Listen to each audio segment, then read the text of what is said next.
Welcome to my channel. Get ready for an incredible journey through captivating tales and unforgettable adventures. Subscribe now to join our community and never miss a story.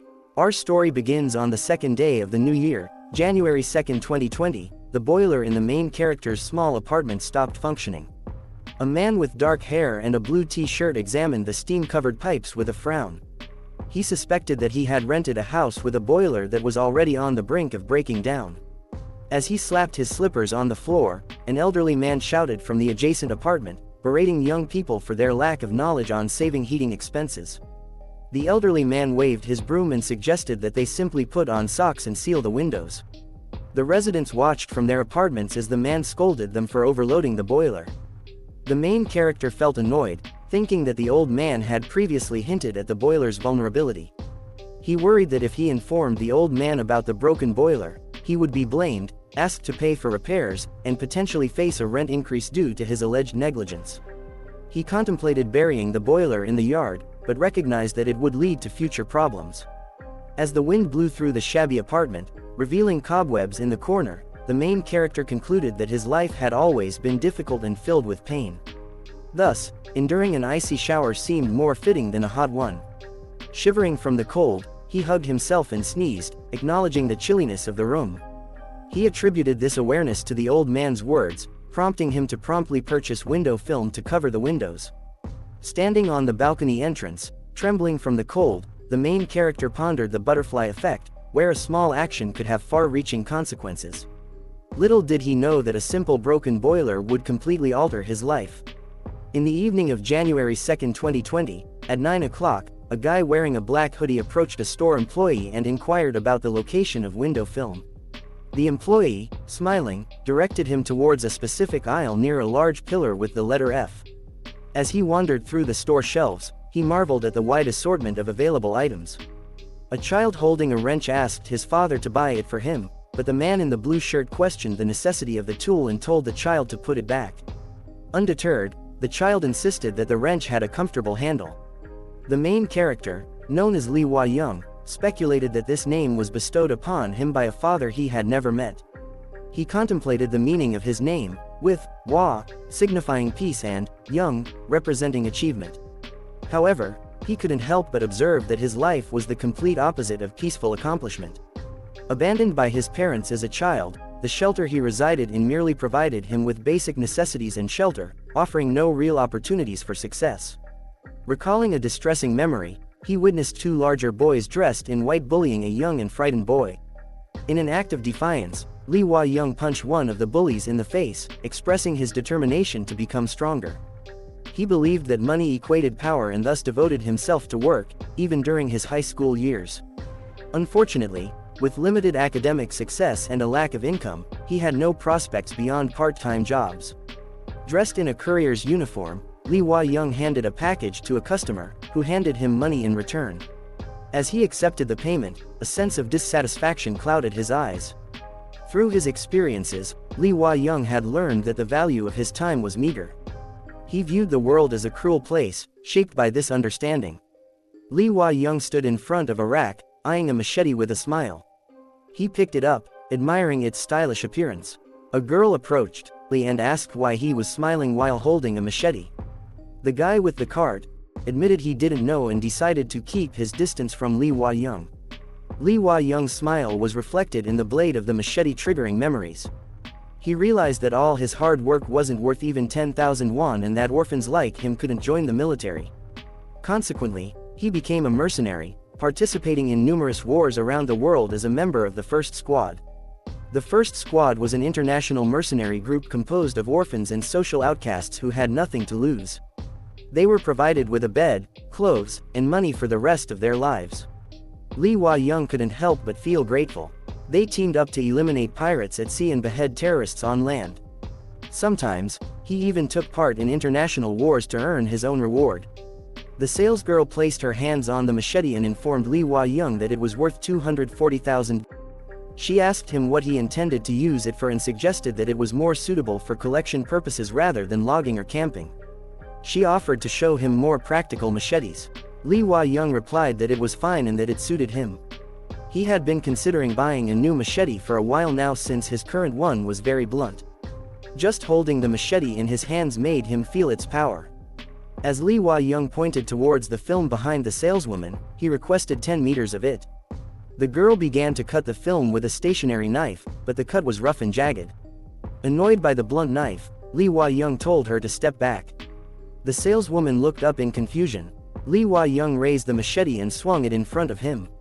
To her surprise, the film was neatly cut.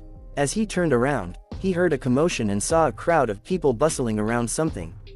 It seemed as though someone had been hurt. Someone even asked him to take a picture with them. Suddenly, a large shadow cast over the crowd, and Lee Hwa-young's eyes widened in surprise. A small goblin with a knife pounced on the fleeing people, wearing a vicious smile. The people ran in fear, but the goblin caught up to one of them, stabbing him and causing him to fall lifeless to the ground. The goblin then crouched down and started devouring the corpse with an evil grin. When the goblin turned its attention to Lee Hwa-young, he recoiled in shock. The goblin lunged at him with its knife, but Lee Hwa-young swiftly decapitated it with a swing of his machete. Bewildered, he wondered what was happening in the shopping center building. Blood stained the floor, bodies were scattered, and trash littered the area. A scream pierced the air, and Lee Hwa-young, breathing heavily and smeared with green blood, held his machete, frowning. The stench of blood overwhelmed him. When he heard a cry for help, he turned around and saw bodies lying on the floor, while a few maliciously smiling goblins stood nearby. The woman covers the little girl, and they tremble in fright. The woman is frightened and asks for help. The main character swings his machete, cutting one of the goblins in half.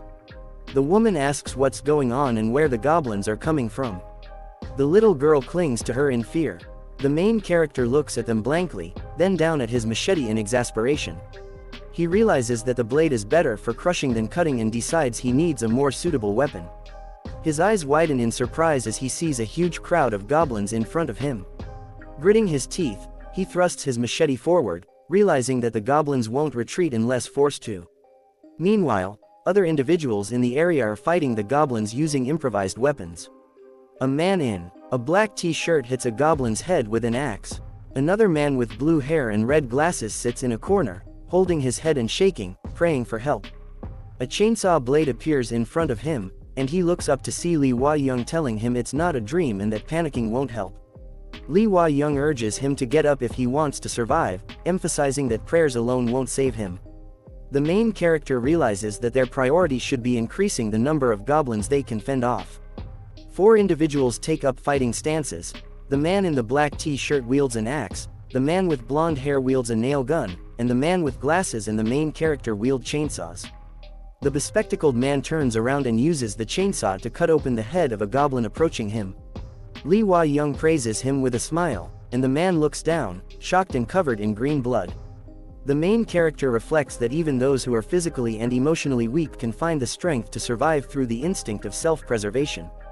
A man in a gray shirt alerts them to look away as a black sphere surrounded by a bright vortex of blue energy shields his face. Lee Hwa-young explains that he believes the monsters are coming from there and that they need to destroy it. The man in the gray shirt asks how they should do it, and Lee Hwa-young admits he doesn't know. 2 goblins with malicious smiles emerge from the portal among the store shelves, where the bodies of humans and goblins lie on the floor. Lee Hwa-young and the man with glasses hide behind a display case. The main character observes that the situation is getting worse, with no decrease in the number of goblins emerging from the rift and the resistance weakening. He realizes that finding a way to permanently eliminate the goblins is unimaginable. Peering out from their hiding spot, the main character notes the inexplicability of the goblins' appearance, as even the most brilliant scientists would be puzzled by the spatial rift they emerge from. Several goblins feed on the corpse of a woman, prompting Lee Hwa-young to count down from 5 to 1. The man with glasses questions him, and the main character explains that there are 10 goblins in each wave, with exactly 10 minutes between each wave. Frowning, he states that there are 26 goblins currently, and in 10 minutes, there will be 10 more. The main challenge is that while Lee Hwa-young understands the situation, he doesn't know how to resolve it. Additionally, not all items in the store are suitable weapons. Heavy weapons like axes, crowbars, chainsaws, and sledgehammers consume too much energy and can only be used in close combat, making one vulnerable to the goblins. The main character laments that many people in the store are already dead, and even those fighting at full strength appear utterly exhausted. With determination, Lee Hua-young believed that having a firearm would make a significant difference. Suddenly, the command to fire was given. A flash emanated from the rocket launcher, and they witnessed an explosion behind them. Several armed soldiers entered the room, announcing that they belonged to the counterterrorism task force of the Metropolitan Defense Command. They assured everyone that they were now under their protection. The soldiers instructed them to tend to the wounded and move towards their position. A tank entered the room as the soldiers fired their automatic weapons. In a swift motion, a goblin was shot in the back before it could harm the man with the child. The shop assistant instinctively covered her head, and a shot hit the goblin behind her, causing it to fall. Lee Hua-young let out a breath as the lifeless goblin dropped to the floor, its green blood staining the ground. The man with glasses expressed gratitude to the main character, introducing himself as Kim Bo-eun with a slightly awkward smile. The main character responded indifferently, stating his fatigue and advising Kim Bo-eun to go wherever he needed to. He had grown weary of weak people, as his experience as a mercenary had taught him that they were the heaviest burden. Lee Hua-young didn't want to be burdened with dead weight, especially when the danger was not yet over. Kim Bo-eun, gripping the chainsaw tightly, felt fear creep over him. The main character realized that the arrival of armed soldiers diminished the need for someone like Kim Bo-eun. He approached the soldiers who were engaged in a firefight with the goblins, grinding his teeth in frustration. He noticed that the soldiers were struggling with labored breathing and unstable stances, concluding that they were not much better off than he was. As the goblins rushed forward, evading bullets, Lee Hua-young clenched his teeth and extended his hand to one of the soldiers, demanding the machine gun. He introduced himself as Lee Hua-young, a member of the first squad. The soldier was taken aback and asked for confirmation, but Lee Hua-young swiftly snatched the submachine gun from the soldier's grasp with an indifferent expression. Another soldier cursed and berated himself for allowing his weapon to be taken. The main character ignored the commotion and began firing the submachine gun, effectively eliminating the goblins. The soldiers looked at him in surprise, questioning if it was all just their imagination. One soldier mentioned the first squad, the most ruthless mercenary group in the world, and expressed disbelief. Lee Hua-young continued firing the submachine gun, his expression unchanged. His shots hit a goblin that was approaching a young boy and girl. A soldier standing behind the main character gestured for the woman with the child to follow him, providing assistance. As the shot struck the goblin in the chest, soldiers aided in the evacuation of people from bloodied shopping malls. Suddenly, a system message appeared, indicating a game restart. Lee Hua-young stared at the system message in astonishment, clutching his head and closing his eyes. He couldn't fathom the incredible series of events that had unfolded since he entered the shop, and the appearance of the window in front of his eyes only intensified his headache. The main character found himself perplexed, unsure of the nature of the game. The fact that the message read, "Reload," instead of "Load," further added to his confusion. He had never encountered such grotesque monsters or witnessed a spatial rift like the one before him. Turning away from the system message, Lee Hua-young decided that attempting to comprehend the situation would be futile. He realized that inexplicable events had unfolded since his arrival at the store. Startled by a loud noise, he swiftly turned around to witness a massive orc emerging from the rift, bellowing loudly. Soldiers fired their automatic weapons at the orc as people scrambled to flee from the store. Astonishingly, the bullets merely bounced off the orc's body as he shielded himself with his hand. Gritting his teeth, the main character fired at the orc, shouting that the bullets had no effect. Both he and the soldiers unleashed a barrage of gunfire at the approaching orc. Suddenly, someone leapt into action, swinging an axe. Kim Bo-eun sliced through the orc's legs with a single powerful swing, standing behind the fallen creature. She explained that the orc's weakness lay in its lower half and that destabilizing them made them easier to handle. Lee Hua-young looked at Kim Bo-eun in surprise, lowering his weapon. One of the soldiers inquired about the newcomer's identity. The protagonist was taken aback, realizing that this person, who had effortlessly dispatched the orc, was undoubtedly a weakling just half an hour ago. He had been cowering in a corner, trembling at the sight of a small goblin. Yet, the individual who had handled the orc with ease seemed to possess extensive knowledge. Kim Bo-eun swiftly decapitated the orc with a precise axe blow, displaying confidence and precision. With a calm expression, Kim Bo-eun stood over the lifeless orc. The main character and the soldiers stood before the slain creature. Several more orcs emerged from the rift, but Kim Bo-eun remained composed and turned around. Lee Hua-young opened his mouth in astonishment as a young boy, wielding a wrench, charged forward, swinging the tool. The main character recognized him as the same boy who had pleaded with his father to buy him a wrench just a couple of hours ago. Engaging orcs armed only with knowledge of their vulnerabilities seemed reckless, especially considering his small and fragile physique. However, the boy skillfully dispatched the orcs as if he possessed decades of experience. Kicking the orc's legs, the boy sent it toppling to the ground. Lee Hua-young turned around in surprise, noticing the saleswoman twirling a chain in the air like a lasso. He recalled how she had acted similarly when dealing with the goblins, exhibiting a cold and calm demeanor in her eyes. Swinging the chain, she caused the orc to fall forward, smashing its face into the ground. The man named Kim Boen, currently wielding an axe to vanquish an orc, was the same person who had fallen to his knees and prayed upon encountering a goblin. Similarly, the boy who had pleaded with his father like any ordinary child and the employee who had spoken to him with kindness and gentleness were now fighting the orcs fearlessly. The main character couldn't comprehend what was unfolding before him. A soldier commanded a ceasefire, prompting the people behind Lee Hua-young to cheer, believing their prayers had been answered and they were saved. He pondered the stark contrast between those who had undergone a dramatic transformation and were fighting the orcs and the others. He wondered about the reason behind this transformation.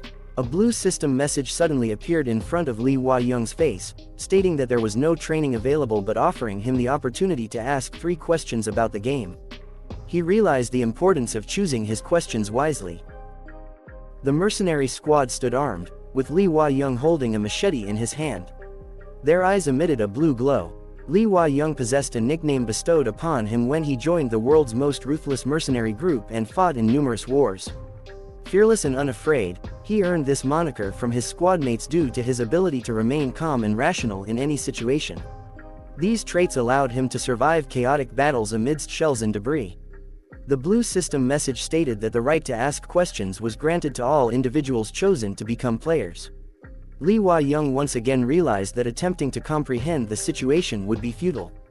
Examining the system message, the main character remarked that it was no longer amusing.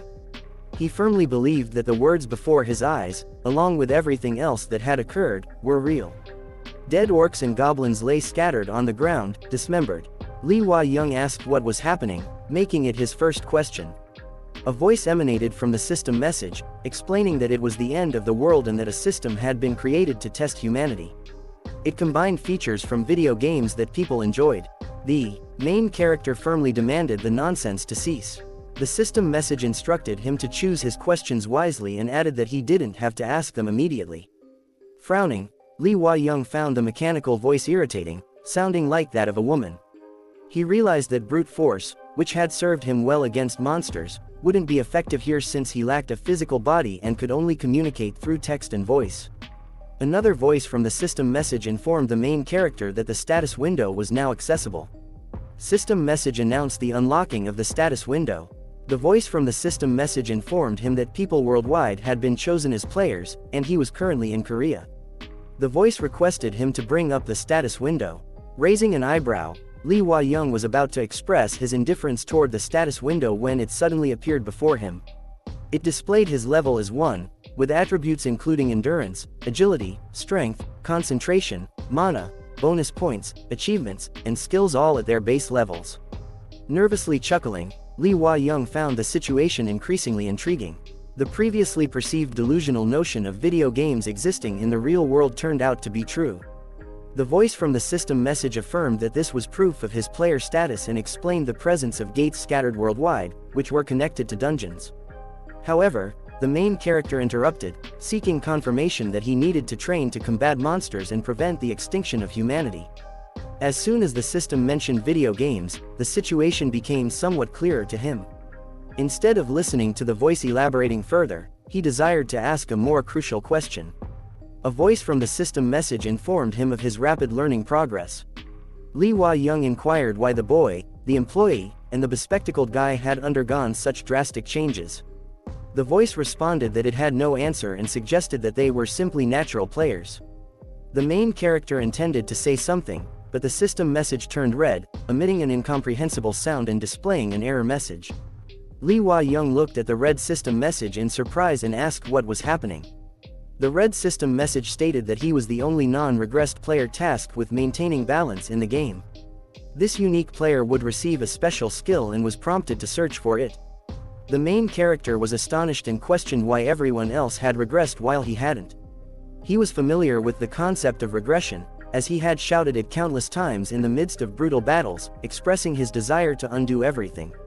On his knees in the midst of a bloody battlefield strewn with corpses, Lee Hwa-young shouted and raised his palms, feeling that everything was becoming clear. The message regarding the game being rebooted and how ordinary people effortlessly dealt with orcs came to his mind. He recalled Kim Bo-eun retrieving an axe from a slain orc, the boy striking the orc with a wrench, and the shop employee twirling a chain in the air. Lee Hwa-young realized that all the nonsensical aspects of the system were indeed true. This meant that the report stating he was the only player who hadn't regressed was likely accurate. Gritting his teeth, he cursed and questioned the purpose behind it all. It was at this moment that he noticed everyone else had regressed. Looking at the blue system message, Lee Hwa-young sighed and stated that he would ask another question. The system message instructed him to search for a unique skill. A woman slapped the main character on the back and asked what he was doing. She urged him to go and help the others in the fight, praising his skills. In response, he grimly told her that when faced with monsters, she was too afraid to make a sound, so it was better for her to remain silent. The woman became frightened, and he asked if she had regressed. In surprise, she inquired about the meaning of regression. Lee Hwa-young explained that it referred to going back to the past from the future. Perplexed, she asked him what he was talking about. With a calm expression, the protagonist raised his eyebrows, realizing yet another aspect. After observing the peculiar creatures that appeared suddenly in the system messages, he began to suspect that only those who became players had regressed, as if to prove their origin from the future. These players killed orcs by targeting their weak spots, and Lee Hwa-young was the only one unaware of the future. He furrowed his brow, deciding not to jump to conclusions. Kim Bo-eun approached him and asked if he could introduce himself again. He revealed that he was the reason Lee Hwa-young had become a player and that he had been searching for him throughout various dungeons in Korea. He claimed that meeting him was crucial and that this day had changed his life. Lee Hwa-young questioned the truthfulness of Kim Bo-eun's statement. In response, Kim Bo-eun stated that if he hadn't assisted him and provided him with a chainsaw, he would have never become a player and would have spent the rest of his life hiding in the basement like everyone else. The protagonist calmly pondered that these were certainly the words of someone who had visited the future. With a smile, Kim Bo-eun expressed that the sole reason for his success as a player was because Lee Hwa-young served as an example to him. The main character questioned if Kim Bo-eun knew him well. Kim Bo-eun replied that there wasn't a single player in Korea who wasn't familiar with him, as he was the player who had entered the last dungeon. This revelation surprised Lee Hwa-young, as he felt that just as he was starting to grasp the situation, he was confronted with yet another term he had never heard before in his life. He began to say something, and Kim Bo-eun eagerly assured him that he was listening, attracting a crowd of admiring individuals. The shop employee placed her hand on her chest and expressed her great honor at meeting the player who had entered the last dungeon, admitting that she hadn't recognized him back then. A boy holding a wrench remarked that he would remember, until the day he died, how Lee Hwa-young had boldly entered the final dungeon while defiantly gesturing at the reporters. The protagonist contemplated how all these people were engaged in battles against orcs, which essentially meant they were all regress players. Kim Bo-eun urged the main character to share what had transpired in the last dungeon. Lee Hwa-young noticed that they were constantly referring to a place called the last dungeon. A blue system message materialized in front of his face, notifying him that the search for a unique skill was completed and instructing him to check the status window. The next blue system message stated, "Butterfly Effect, Level 1. As the only non-regressed player, he would earn additional points for each action he took that shaped the future." Lee Hwa-young's eyes widened in surprise as he perfectly understood the concept of the butterfly effect, whereby the flutter of a butterfly's wing could cause a hurricane on the other side of the planet. Observing the system message, he contemplated the significance of the extra points. Suddenly, a loud sound reverberated, capturing everyone's attention. Multiple orcs emerged from a rift, prompting the regress players to rush into action. Maintaining a calm demeanor, the main character began firing from his machine gun, realizing that the orcs had just arrived. Aside from the status window, Lee Hwa-young, as a player, now saw the name and level of the monster above its head in the blue system message. The orc before him was labeled, Orc, Level 2. 2 shots struck the orc's head, causing it to stagger back, growling angrily with its eyes glowing red. The main character pondered the fact that bullets inflicted minimal damage on orcs, as firearms couldn't penetrate their thick skin. Weapons not specifically designed for combat only worked against orcs because they were utilized by regress players. Engaged in a fierce battle, regress players and orcs attacked each other. Lee Hwa-young contemplated how the regress players possessed a clear understanding of the orcs' weaknesses, aiming for the less fortified areas of their bodies. The shop employee hurled a chain, wrapping it around an orc's leg.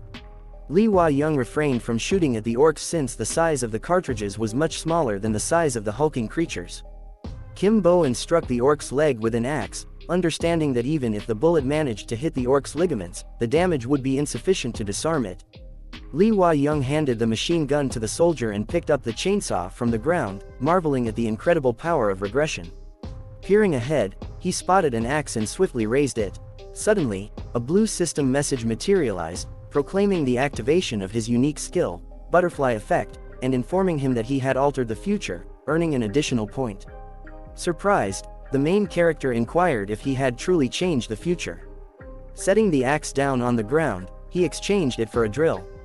Another blue system message appeared, stating the activation of the Butterfly Effect skill once again, emphasizing the chaining of the future and the acquisition of an extra point. Unexpectedly, the orc lunged at him from behind. Reacting swiftly, Lee Hwa-young hurled the axe at the orc, striking its knee and causing it to clatter to the floor. Seizing the opportunity, the main character advanced and swung the axe, beheading the orc. Yet another blue system message emerged, signifying the activation of the Butterfly Effect skill once more, with the chaining of the future and an additional point. While ascending, the main character turned to Kim Bo-eun and asked if he had used an axe previously. Kim Bo-eun, sporting a slight smile, replied that he had used a chainsaw. It dawned on Lee Hwa-young that he now understood. By doing something different from his past actions, he was effecting a change in the future. Though not entirely certain, it all seemed to fit.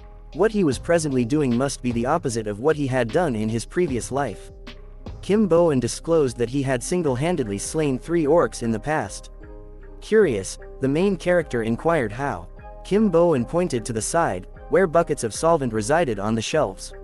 Solvent was a substance that could liquefy solidified paint and was highly flammable. Grinning, Lee Hwa-young found it intriguing. Observing the buckets of solvent, he realized that he had the same idea as before, to set the orcs ablaze using the solvent. This meant that if Lee Hwa-young killed the orcs without employing the solvent, the future would be altered. For instance, he could choose to kill all of them or spare them all. He retrieved a bucket from the shelf, and once again, the blue system message appeared, confirming the activation of the Butterfly Effect skill, the change in the future, and the addition of an extra point. Exhausted players agreed to participate in the main character's plan. They incapacitated the orcs by targeting their Achilles tendons or knee joints, enabling Lee Hwa-young to pour solvent on them and set them alight. The blue system message continued to appear, signifying the Butterfly Effect skill's activation, the alteration of the future, and the accumulation of additional points. Finally, a level up occurred, granting 3 extra points. Surrounded by flames, Lee Hwa-young stood, convinced that if he did the opposite of his past actions, he would earn extra points. He realized that even without allocating points to his stats, he could effortlessly decapitate orcs. The blue system messages announced the receipt of the Brave Newbie achievement, given to players who completed the hunt without spending extra points. As a reward, he obtained the skill Armor, which strengthened his defense. The strength of the armor was directly proportional to the player's strength characteristic. Raising his eyebrows in surprise, Lee Hwa-young gazed at the system message as blue energy enveloped him, causing his hands to turn black. Confused, he peered down at his hands and asked what was happening. The individual gritted his teeth, softly cursed, and admitted that he had anticipated receiving this skill this time. The girl with the metal pipe frowned and inquired quietly when he had managed to acquire it, turning her attention towards them. The main character inquired about the issue and expressed concern over the fact that he had obtained this particular skill. Both the guy and the girl appeared frightened, with the girl frowning and stating that it was problematic because he intended to use it to crush all of Korea. The guy clenched his teeth and lamented that he couldn't believe he had missed out on acquiring it. Calmly raising his eyebrows, Lee Hua-young speculated that this skill must have been part of his past abilities, considering that the butterfly effect didn't activate when he obtained the brave newbie in armor skills.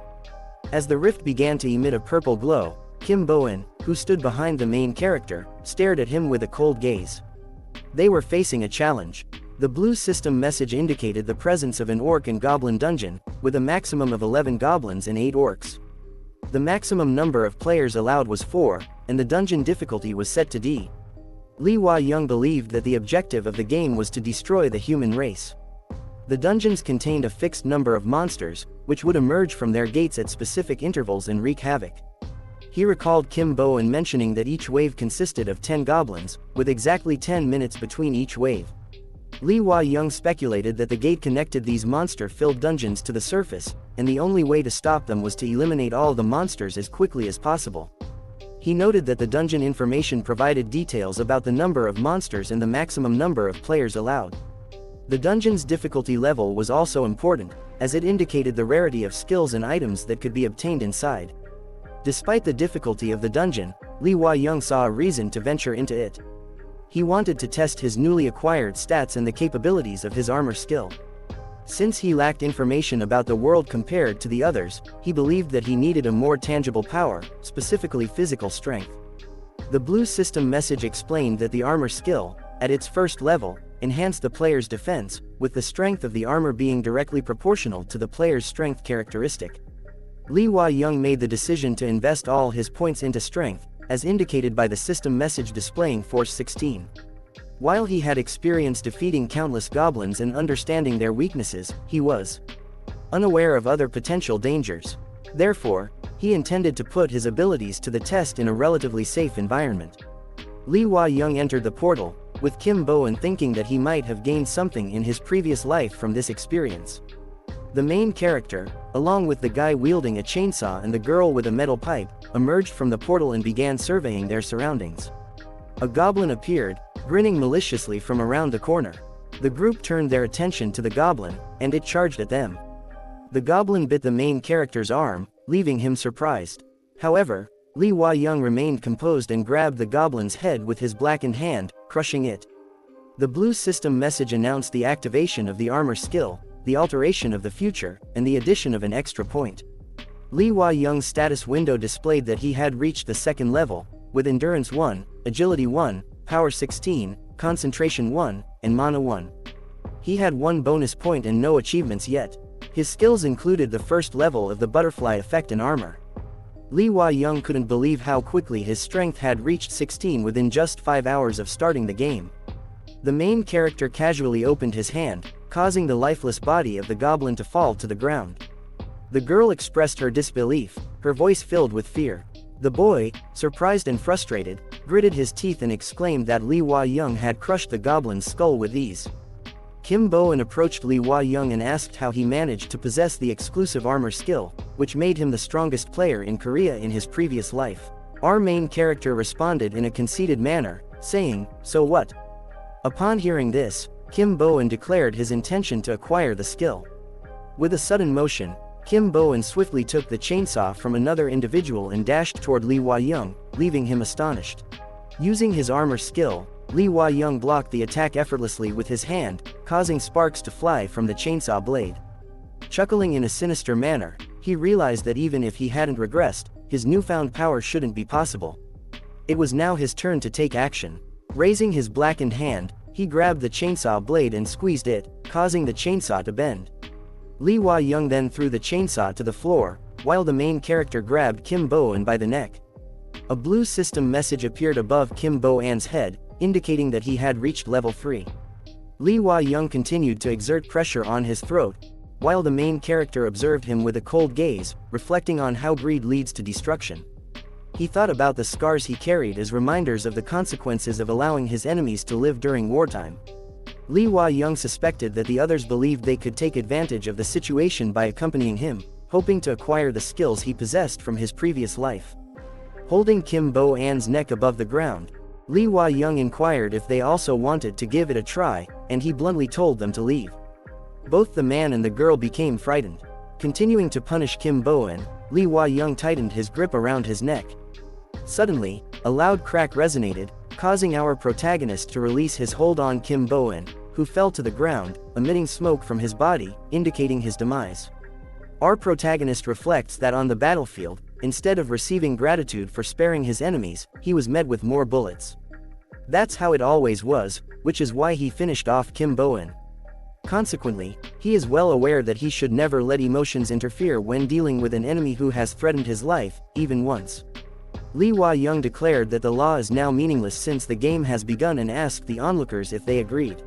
The main character warned the remaining boy and girl to leave if they valued their lives, casting them a threatening look. Lee Hwa-young acknowledged the brutal nature of the game, where the inventory window appears above a deceased player to facilitate item collection. A blue inventory system message appeared above Kim Bo-an's body, displaying the Goblin Champion necklace, which granted a strength boost of 3 and an agility boost of 3. Lee Hwa-young clicked a button on the system message, claiming the necklace for himself. As he put it around his neck, the necklace turned red, and a system message appeared, indicating that he had altered the future and gained an extra point. Lee Hwa-young recognized the significance of the necklace, as 3 points in strength and agility were quite substantial, especially in the early stages of the game. He also noted that leveling up would gradually diminish its impact, but for now, it held considerable value. The guy crouched down beside Kim Bo-an's lifeless body and questioned why he was wearing the necklace, finding it tasteless. The main character picked up a chainsaw from the ground and approached an orc. With a forceful thrust, he inserted the chainsaw into the orc's mouth, slicing its head in half. Lee Hwa-young remarked that, despite the 3-point increase in his strength to a total of 15, he didn't feel any noticeable difference. A blue system message appeared, stating that all the monsters in the dungeon had been defeated and that the dungeon would soon collapse, giving them 3 minutes to exit. The only way to destroy the gate was by eliminating all the monsters inside. When the monsters perished, the spatial rift would vanish without a trace. This situation perfectly illustrated Lee Hwa-young's point about the laws no longer making sense. Even regressed players were unaware of what happened to those left in the rift after the gate disappeared, as no one had returned to tell the tale. The main character headed towards the portal, noticing his torn jacket. He realized they were given time to leave. Glancing at Kim Bo-an's motionless body on the floor, he noticed a boy standing before him. Lee Hwa-young recognized the boy as someone who had wanted to buy a wrench earlier. He asked the boy if he wished to share Kim Bo-an's fate. The boy expressed his desire to stay with Lee Hwa-young, but the main character refused, urging him to depart. The boy pleaded to accompany him, but Lee Hwa-young grabbed him by the shoulders and sternly told him to stop. The status window displayed Lee Hwa-young's details: 2nd level, Endurance 1, Agility 4, Power 19, Concentration 1. He had 1 bonus point, no achievements, and possessed the Butterfly Effect skill at the 1st level and Armor skill at the 1st level. Clicking on a system message with the status window, a blue box indicated that his strength was now 25 plus 3. With the boost from the Goblin Champion necklace, his total strength reached 28, surpassing that of a level 9 player who had invested all their points in strength. Upon noticing the boy crying, Lee Hwa-young told him to stop. The boy sobbed and clutched his t-shirt, placing a hand over his chest. He expressed his belief that even after 10 years, his life would remain unchanged, and he desired to be a hero, just once. He implored Lee Hwa-young for assistance. Grinning, Lee Hwa-young found the boy, whose name was Kim Min-soo, amusing. He acknowledged that his interest in him stemmed from Kim Min-soo's knowledge of events 10 years in advance. Kim Min-soo clenched his fists and expressed his desire for his life to have significance, appealing to Lee Hwa-young for help. He vowed not to bring dishonor to his name. Lee Hwa-young acknowledged that when Kim Min-soo regressed, he hoped to improve his life. Unfortunately, it wasn't only Kim Min-soo who regressed, rendering any changes impossible. Lee Hwa-young viewed Kim Min-soo as an ordinary player who had spent 10 years killing monsters and clearing small dungeons. He believed that being the sidekick of Korea's main character would offer a better future. With a grin, Lee Hwa-young felt that Kim Min-soo's assessment wasn't far off, and his mind was working. They exited the portal together. The main character expressed his desire not to be just a henchman, and Kim Min-soo replied with a smile, saying that when he became the world's top man, he would be his right-hand man. He proclaimed that he would be number 1 and have authority over everything. Lee Hwa-young, the main character, told him that he needed to see if this Information would be useful and asked Kim Min-soo to name 10 people he would meet in the future, including their names, faces, and levels. He emphasized that it didn't matter to him whether they would become friends or enemies, he needed this information. Kim Min-soo understood and agreed. However, the main character warned him not to even think about deceiving him and reminded him that his age would not stop him from taking action. He instructed Kim Min-soo to contact him when he had gathered the information they discussed, and they exchanged phone numbers. Kim Min-soo happily ran out of the building, while Lee Hwa-young smiled and found him amusing. 3 days had passed since all the players regressed. Initially, they kept the regression a secret for various reasons. Firstly, they feared being considered crazy since the appearance of monsters alone wasn't enough to convince people of time travel. Additionally, the regressors wanted to live different lives from their previous ones and did not want to share information about the future. The city was plagued by raging monsters, and the regressors saw this regression as an opportunity to change their lives, similar to the main character in a novel. However, the fact that everyone had regressed made becoming the main character a distant dream. News and social networks were filled with information about the game, with headlines discussing regressors, people from the future, the stock market being on edge, and warnings about scammers pretending to be regressors. There were even predictions about the 2024 presidential election and the last dungeon in 20130. The sports betting industry temporarily shut down due to too many people knowing the game's results. The main character sat on the couch, watching TV. A man on the television introduced himself as Yun Mooney and spoke about an unprecedented catastrophe where the whole world turned into a game, causing all players to regress. He mentioned that they would discuss the situation with Lee Dong-gik, the director of the Asia-Pacific Players Association. Lee Dong-gik greeted him in return.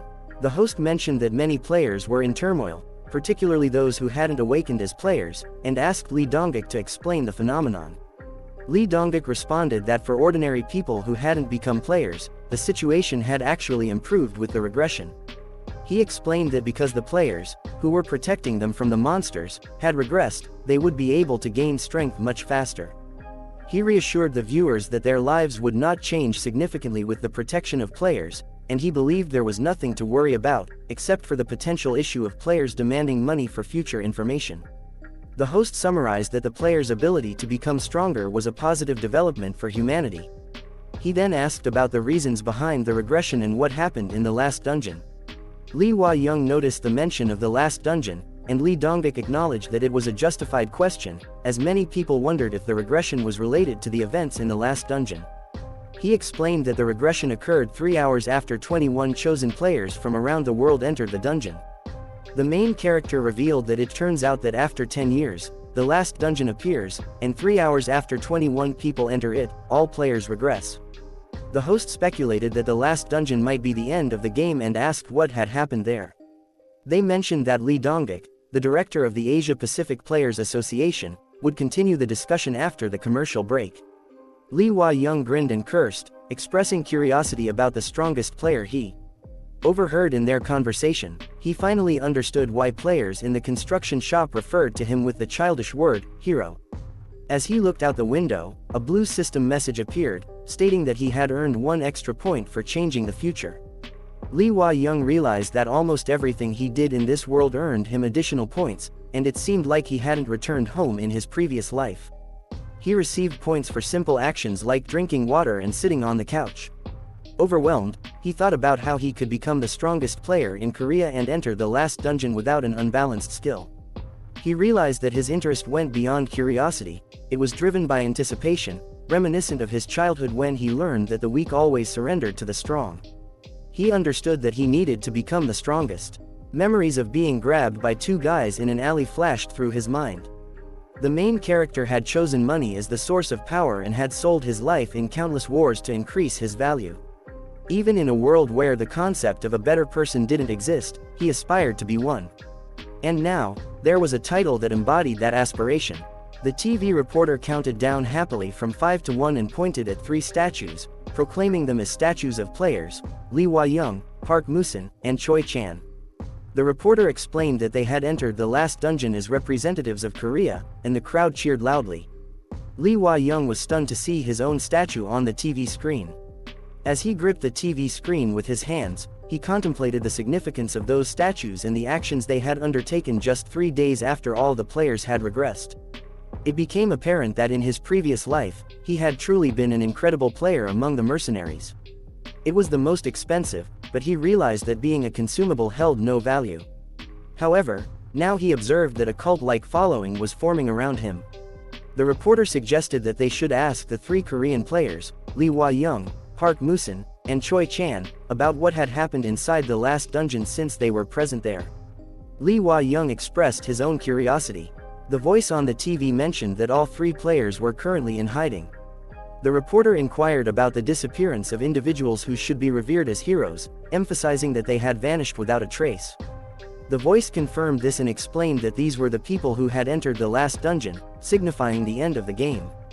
These individuals, known as the strongest players in Korea, had returned from the dungeon with an abundance of unique items and skills. As a result, only they possessed knowledge of the whereabouts of these exceptional and legendary items and skills in the present time. The host questioned whether they were hiding for their own safety, to which the man replied affirmatively, stating that other players were also eager to acquire these rare items and skills due to their extraordinary strength.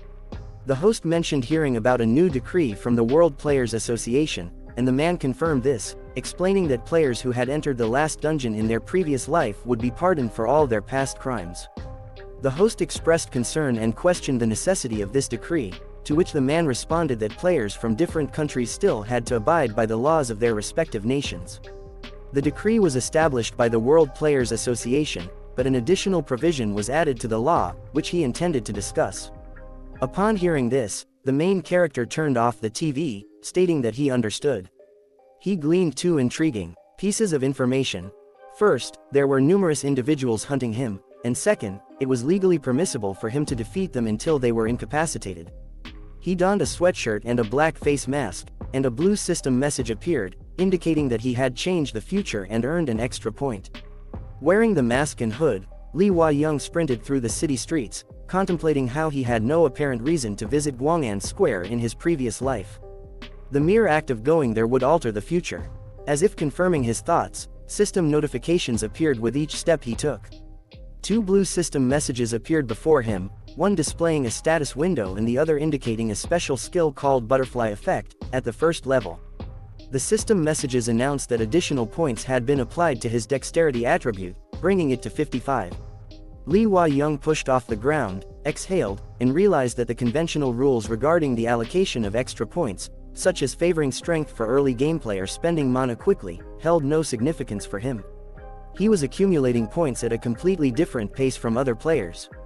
The main character swiftly traversed the streets, recognizing that the usual rules simply did not apply to him. He leapt from the roof of a building, landing gracefully on his feet. With his eyes glowing red, Lee Hwa-young stood in the square among a crowd of people, observing his statue labeled, Shadow of Death. Adjusting the brim of his cap, he expressed disbelief, realizing that if being chosen to enter the last dungeon held as much significance as mentioned on TV, he needed to prepare. He was reluctant to draw excessive attention to himself, and at present, acquiring information about his future was his utmost priority. During his time as a mercenary, he frequently appeared on TV to enhance his value. However, he considered it irrelevant now. He believed that other players who had regressed wouldn't hide their desires from him.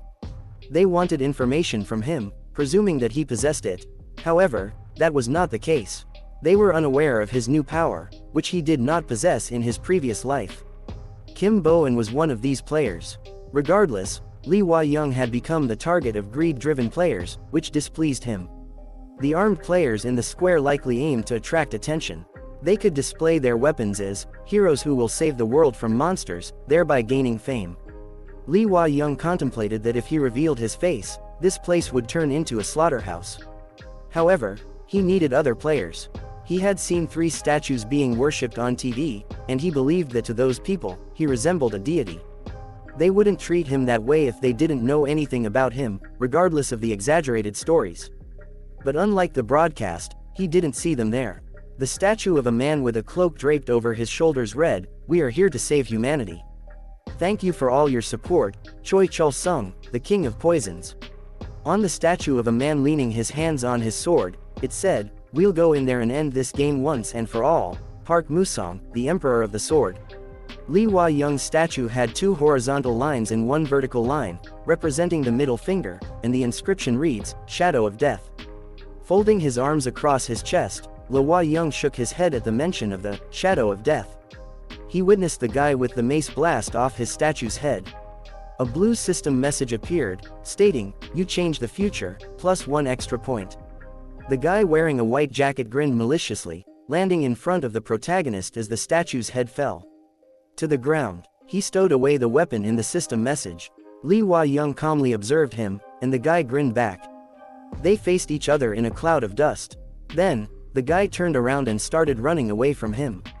Lee Hwa-young realized that controlling his speed wasn't as easy now that his agility was above 50 points. The blue system message appeared again, stating, You changed the future, +1 extra point. He chased after the guy as they ran through the streets. Lee Hwa-young grabbed the boy's neck, lifting him off the ground, and asked if he knew something, accompanied by a sinister smile. The main character stated that this indicated that the boy knew where to start running off to. The boy attempted to draw his weapon, but Lee Hwa-young seized his arm, warning him not to even consider it. He took the mace from the boy's hands, expressing gratitude and stating that he would need it. The blue system message appeared, stating, You changed the future, +1 extra point. Another blue system message provided information about the mace, stating its chance to stun the enemy by 25%, along with additional damage and strength bonuses. Lee Hwa-young questioned the bot about its affiliation, suspecting that it was working with the guild, given that it seemed impossible for an individual to acquire a rare weapon within just 5 days. Asserting his strength, he tightened his grip around the boy's neck. He asked if the boy had watched the interview, recalling that it featured the director of the World Players Association. Lee Hwa-young asked if he remembered what the director had said, mentioning that if he attempted any tricks, he wouldn't even leave a bloodstain behind. The man laughed nervously and pleaded to be let go. With a grim expression, Lee Hwa-young gave him a 10-second ultimatum and demanded to know who he was and where he came from, startling the boy. The boy, named Kim Chong-bae, stammered that he was from the General Guild. Lee Hwa-young instructed him to continue, and finally, Kim Chong-bae relented.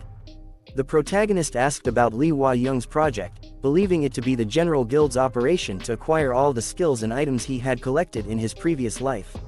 Lee Hwa-young asked what would come first and warned that if he didn't want to resort to eating worms, he better start talking. In a frightened voice, Kim Chong-bae apologized and revealed that the first step was stealth. He begged not to be killed and disclosed that in 3 days, at the gate to the werewolf dungeon, Lee Hwa-young would find more information. The man pleaded for mercy and explained that the werewolf dungeon, where Lee Hwa-young obtained the rare stealth skill, would be opened in 3 days. When asked how they knew all this, Kim Chong-bae couldn't provide a clear answer but insisted that the information was reliable, even shouting that he knew because it was his skill. Lee Hwa-young inquired about their plan to steal all his skills, and Kim Chong-bae explained that about 100 players would be on high alert 3 days before the dungeon opens, confident that Lee Hwa-young would come for his past skills. The protagonist realized that facing 100 regress players would be no easy task and frowned. The blue system message appeared again, stating, You changed the future, +1 extra point. Kim Min-soo soon arrived, stating that Kim Chong-bae was lying, and asked if he could kill him. Lee Hwa-young decided they would first listen to what he collected before making a decision. Kim Min-soo revealed that members of the General Guild were targeting the stealth skill. The protagonist turned to Kim Chong-bae and stated that one of them was lying. Once again, the blue system message appeared, stating, You changed the future, +1 extra point. Realizing that Kim Chong-bae and Kim Min-soo were discussing the same matter, the protagonist decided to listen to both and compare their information. Kim Chong-bae shouted that the werewolf dungeon would open tomorrow, and once again, the blue system message appeared. Lee Hwa-young smiled and questioning the meaning of it. Kim Chong-bae accused Kim Min-soo of lying and called him ill-intentioned. The protagonist approached them, grabbed them by the neck, lifting them off the ground, and demanded that they prove their cases one by one. Kim Min-soo took out his phone and showed it to Lee Hwa-young.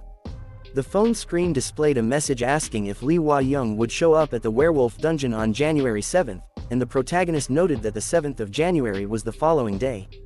Kim Min-soo confirmed this information, satisfied with what he saw on his phone. He explained that the werewolf dungeon appeared in the early days of the game and was challenging for beginners due to the fast attack speed of the werewolves and their tendency to gather in packs. He showed Lee Hwa-young's phone screen, which indicated that no one had been able to defeat them at the start of the game, causing the dungeon to be forgotten and allowing the werewolves to roam freely. Kim Min-soo explained that the werewolf dungeon had gained fame among players because the monsters inside had wreaked havoc on nearby cities. Lee Hwa-young questioned why everyone knew the location of the dungeon, as dungeons and gates were usually secured by authorities or triggered evacuation messages for unawakened players. Kim Min-soo clarified that the werewolf dungeon was different. In the early days of the game, when it started, the dungeon attracted attention due to its unreal and chaotic nature. However, as time passed, it became routine, and ordinary people simply had to stay away when the gate opened. Yet, the werewolf dungeon posed a greater threat as the monsters would rampage out and mercilessly destroy nearby cities. Now, everyone hoped for a strong player to emerge who could handle the werewolves, so the location of the dungeon and its inhabitants were known to ordinary people. Kim Min-soo angrily shouted that Lee Hwa-young had destroyed this dungeon in his previous life. The protagonist turned to Kim Chong-bae to confirm this, and the blue system message indicated that they had changed the future with an extra point. Lee Hwa-young then asked Kim Chong-bae who had ordered him to destroy his statue. Kim Chong-bae cursed and attempted to access the blue system message, but Lee Hwa-young clenched his hand, causing it to crunch. The blue system message once again stated that they had changed the future with an extra point. Kim Chong-bae fell to the ground dead.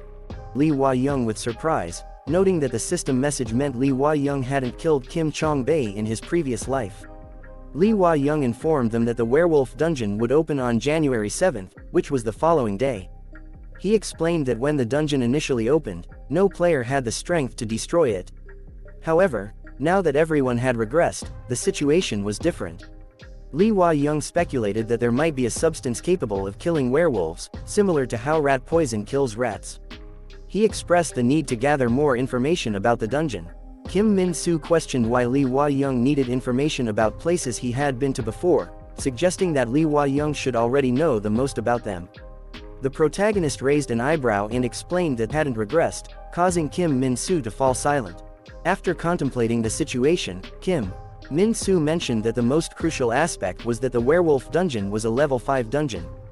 He asked Lee Hwa-young about his level, stating that if it was below level 5, he wouldn't be able to enter. Lee Hwa-young expressed surprise and frustration at the requirement, believing that level didn't hold much significance for him.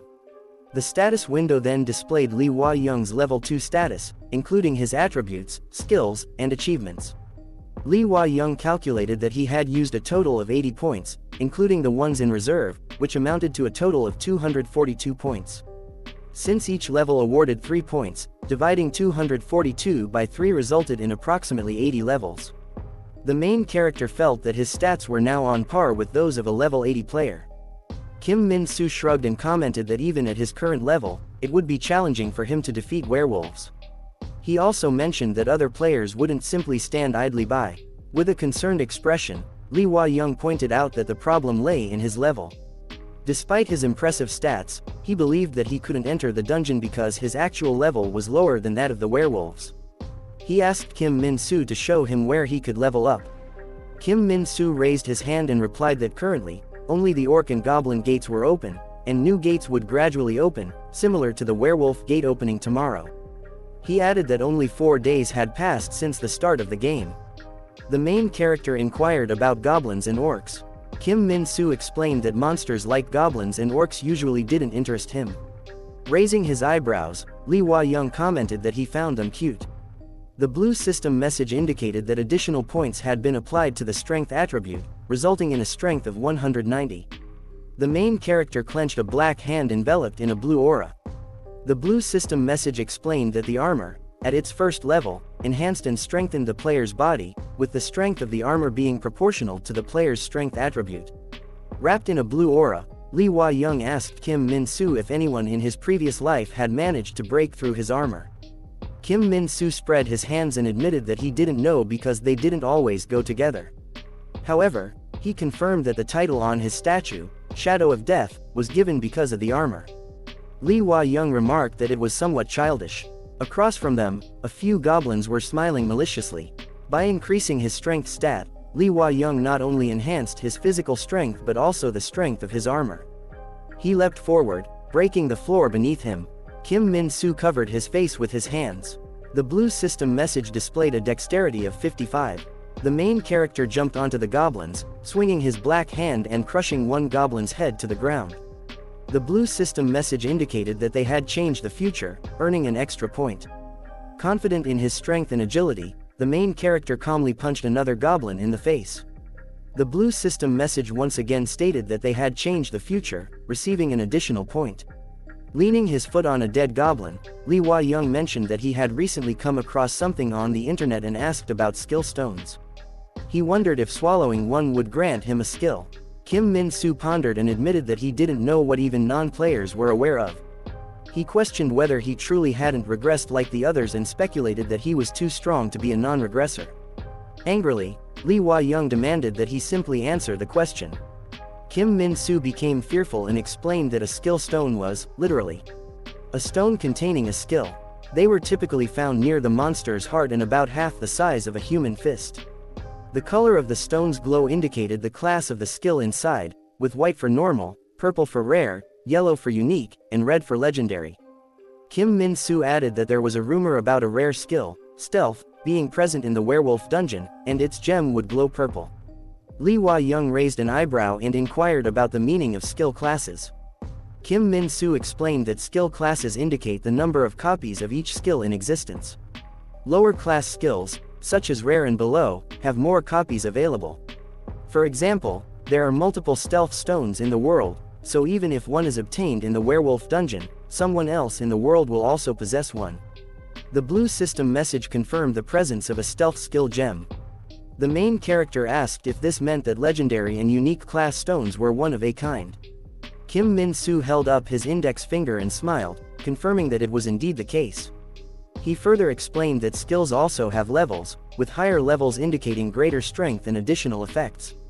Lee Hua-young then asked about unique skills, to which Kim Min-soo expressed surprise and asked for clarification.